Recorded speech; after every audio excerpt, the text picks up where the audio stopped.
Comment below where you're watching from and what time it is right now, because you're about to witness the most insane financial crime of our generation. Picture this: $230 million vanishing in seconds. But here's the part that will blow your mind. The guy who stole it was so stupid, he literally recorded himself celebrating the crime. And that recording? It's about to destroy his entire life.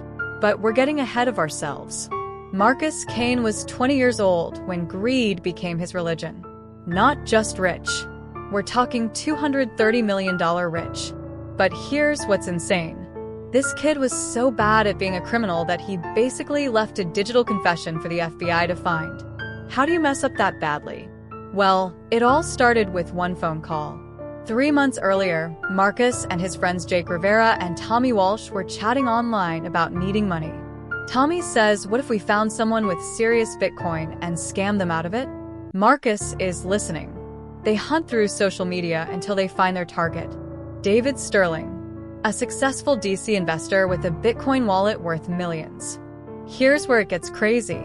Marcus calls Sterling pretending to be Google tech support. "Hello, Mr. Sterling? This is Google technical support. We've detected suspicious activity on your personal accounts." Sterling believes every word. Then Jake calls from a different number pretending to be from Sterling's crypto exchange. "Sir, I'm calling to alert you that your account has been compromised. We need to reset your security immediately." Sterling shares his screen. Think of private keys like the PIN to your bank account, except this PIN unlocks $230 million. Marcus is watching every single digit appear on his screen. Boom. 4,100 Bitcoin. Gone. Transferred. Stolen. $230 million flowing through fiber optic cables at the speed of light. The chat explodes. Jake types, "OH my god, in OA $43 million BRO. Tommy types BRO, "I'm going to yo spaz out, do you know how much money that is?" Marcus types, "We're freaking rich." But plot twist. Someone in their friend group is secretly recording this entire conversation. These idiots have no idea they just created the evidence that will put them in federal prison. 6 months later, Marcus is living like a king in Miami. He's wearing $50,000 diamond glasses, renting a $68,000 a month mansion, and owns 30 exotic cars. He goes to clubs and spends $500,000 a night. He hands out $50,000 purses to random women hoping they'll like him. But there's this guy named Zach Phoenix, who has 740,000 Twitter followers. He hunts crypto criminals for a living. 2 years ago, Zach lost $115,000 to scammers, and that turned him into something crypto criminals have nightmares about. Zach gets alerts for large crypto transactions, and he starts tracking Marcus's stolen money. Listen, if you're watching this and you haven't subscribed yet, you're literally missing out on stories like this every single week. Don't be that person who watches everything for free and never supports the channel. Hit subscribe right now, or at least tell me in the comments why you won't. Then Zach gets a message that changes everything. An audio file.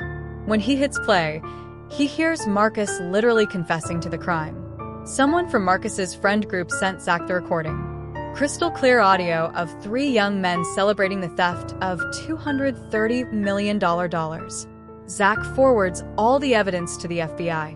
1 month after the heist, it's 6 a.m. when Marcus's world ends. He wakes up to his front door, exploding inward. Through his expensive windows, he sees black FBI SUVs surrounding his mansion. The handcuffs are cold against his wrists. Everything he bought with stolen money crumbles in an instant. Jake Rivera gets arrested too. Tommy Walsh. He's still free. Maybe he flipped.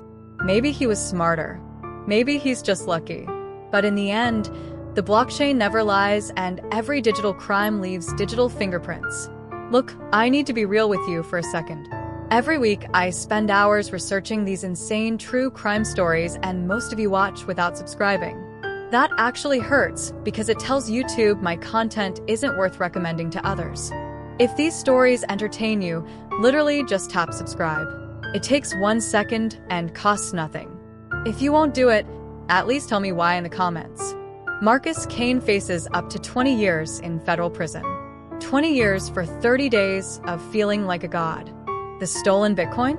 still worth $230 million. But you can't spend money from a prison cell, and you can't buy back your freedom once you've sold your soul. David Sterling got his money back eventually, but he'll never trust a phone call the same way again. Zach Phoenix continues his digital hunt, one crypto criminal at a time.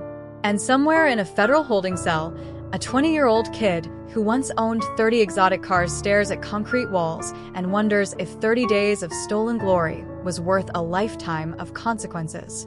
The answer echoes in the silence. It never is. What would you do if you found $230 million in stolen crypto? Comment below, but remember, the blockchain is always watching and digital crimes leave digital evidence that lasts forever.